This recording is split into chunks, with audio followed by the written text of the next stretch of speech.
Good morning everyone. Here I begin my today's class with the sentence, our country India, it is blessed with the numerous large and a small river which drains the length and breadth of the country. The river that we have in India, it is one of the important natural resources and forms the lifeline of the Indian people. So my dear students, with this sentence, let us start a new chapter. The name of a chapter is Drainage System of India. So without wasting our time, let us begin our today's class. As I stated just before, our country India, it is blessed with the numerous large and a small river which drains the length and breadth of our country. It is one of the important natural resources that we have in India and forms the lifeline of the Indian masses. This river that we have in India, it is the lifeline of the people of India. The drainage system of India, it is fully depend upon the relief features of the land.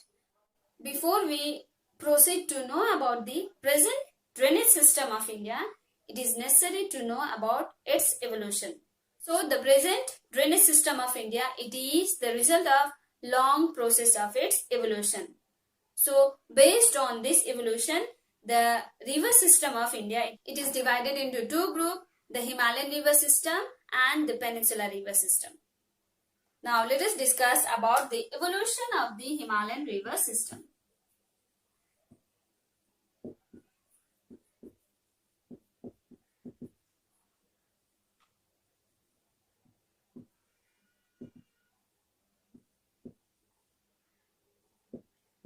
So the first topic that we are going to discuss in this chapter, it is the evolution of the Himalayan river system.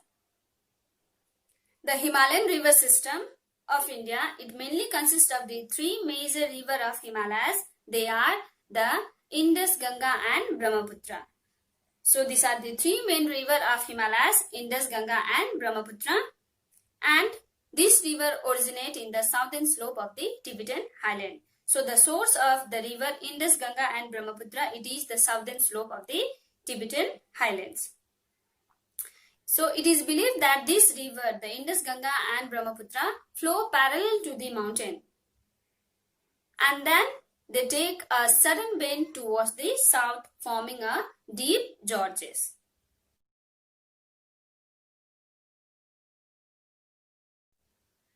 The deep gorges that we have in India, which is made by the river Indus, Satluj, Alaknanda, Kosi, Gandak and Brahmaputra, clearly indicate that this river were formed before the existence of the Himalayas. So, the evolution of this river that we have in India, it was there before the existence of the Himalayas.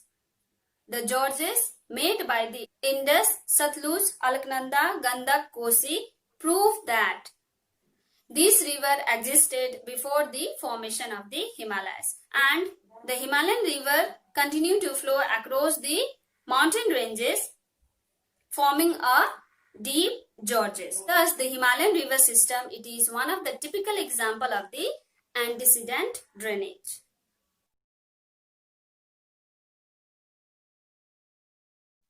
So this was about the evolution of the Himalayan river system of India. Now let us discuss about the Indo-Brahman theory, which also state the evolution of the Himalayan river system before the evolution of the Shivalik range. Based on the evolution of the Himalayan river system, now let us discuss about the Indo-Brahman theory. Indo-Brahman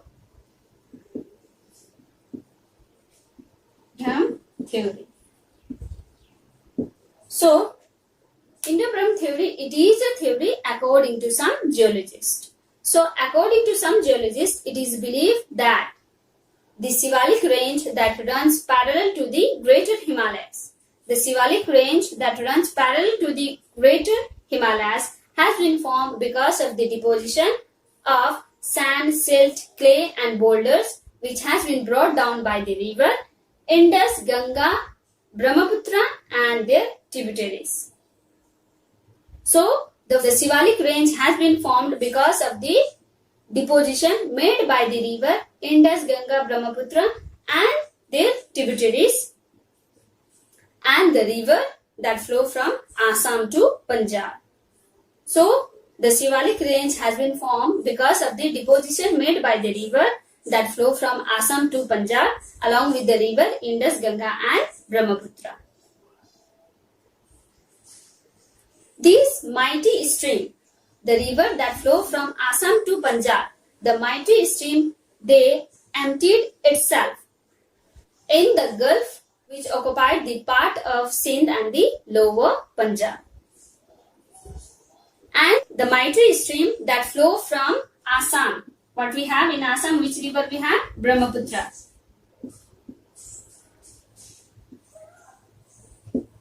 To the river Indus. And the mighty rivers that flow from Assam to Punjab or beyond Sindh, it is known as Indo-Brahm or the Shivalik rivers. So the mighty rivers that flow from Assam to Punjab, it is known as the Indo-Brahm rivers or the Shivalik rivers. So the mighty stream that flow in east-west direction that we have in India from Assam to Punjab, all these streams are known as the Indo-Brahma or the Shivalik rivers. So the rivers that we have between Assam to Punjab or from river Brahmaputra to Indus, these rivers are known as Indo-Brahma or the Shivalik rivers. So from this Indo-Brahm theory we have come to know the existence of the Himalayan river system before the formation of the Shivalik range. Before the formation of the Shivalik range, there was a formation of the Himalayan river system. And just before we have come to know the main river of the Himalayas, the Indus, Ganga and Brahmaputra, originate at the southern slope of the Tibetan highlands that flow parallel to the mountain, and it takes a sudden bend towards the south. And when it takes sudden bends towards the south, there is a formation of the deep gorge. So, the formation of the deep gorges which are made by the river Indus, Satluj, Gandak, Alaknanda, Kosi and Brahmaputra clearly indicate that the existence of the Himalayan river of India before the formation of the Himalayas. And the Indo-Brahm theory also proved that the existence of the Himalayan river before the formation of the Shivalik range. The Shivalik range, it is mainly formed by the deposition made by the river that runs from Assam to Punjab or from Indus to Brahmaputra. So, in today's class, we have come to know that the evolution of the Himalayan river system before the existence of the Himalayas. However, the Indo-Brahm theory was cancelled. Why it was cancelled? Because it does not provide evidences for the evolution of the Himalayan river system. Now let us discuss on what basis this Indo-Brahm theory was cancelled. This Indo-Brahm theory was cancelled because the formation of Shivalik range can also be by the erosional work of a river that flow in the greater Himalayas. So, there are two evidences which prove the formation of the Shivalik range. First, according to Indo-Brahm theory, it is stated that the Shivalik range has been formed because of the river that flow from Assam to Punjab, the mighty river that flow from Assam to Punjab.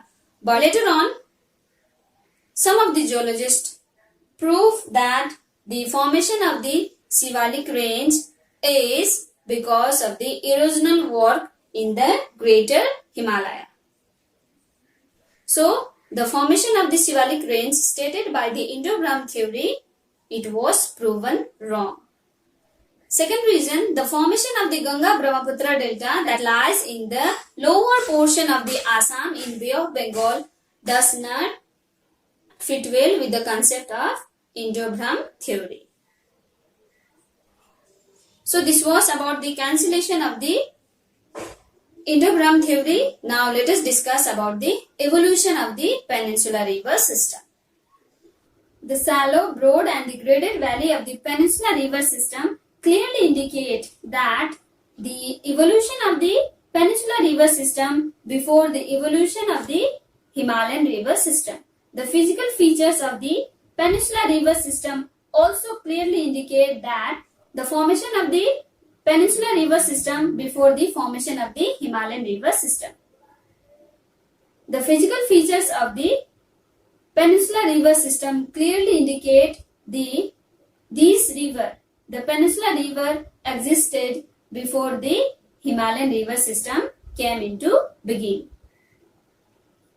The peninsular river system has reached to a maturity level. This river has acquired a maturity level because the work done by a peninsular river, it is lateral cutting, the side cutting. Whereas the work done by a Himalayan river system, it is vertical cutting or deep cutting. As we have already discussed in class 11, there are 3 stages of river. The first stage, it is known as the youthful stage. Second, it is known as the middle stage. And third, it is known as the old stage or the matured stage. So, river at the matured stage do the work of side cutting or lateral cutting. And the river at the young stage, they do the work of vertical cutting. In the young stage, when the river are there in the Himalayas, the main work of a river is erosion.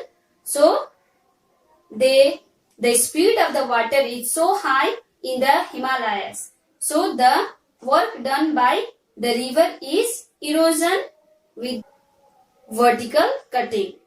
Whereas, in the matured stage, in the old stage, the work of a river is side cutting or it is also known as lateral cutting.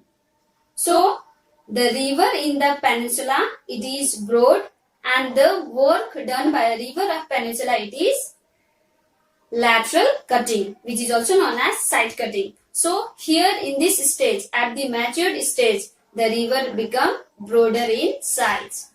The size of the river will increase. Hence, this evidence proves that the evolution of the peninsular river system before the existence of the Himalayan river system. And the second evidence which proves that the evolution of the peninsular river system before the evolution of the Himalayan river system is a trough that lies between the Narmada and Tapi, the west flowing river of India.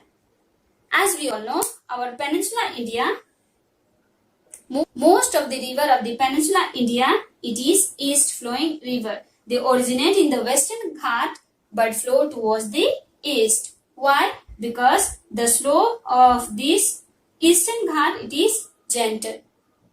Whereas the slope of the western Ghat, the western side of the western Ghat, it is steep. So that's why most of the river that originate in the western Ghat flow towards the Bay of Bengal.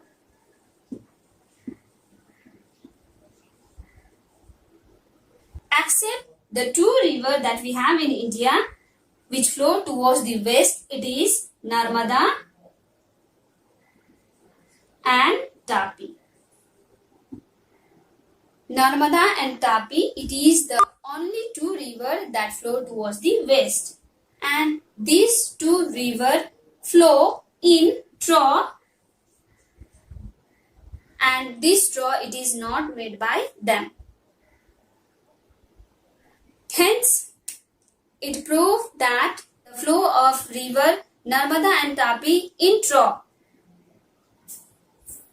and this trough, it is not made by them. This evidence proves that the evolution of the peninsular river system before the evolution of the Himalayan river system. The trough that we have in Narmada and Tapi, it is formed by the faulting of the earth crust.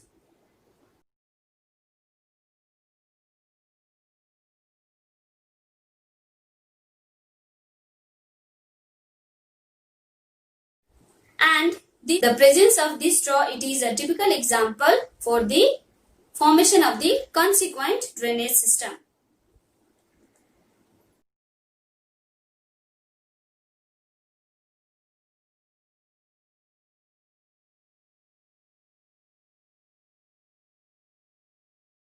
Hence, it proved that the evolution of the peninsular river system before the evolution of the Himalayan river system. So this was about the today's class. There are still some more topic left in this chapter. We will discuss in the next class. Till then, stay home, stay safe, take care.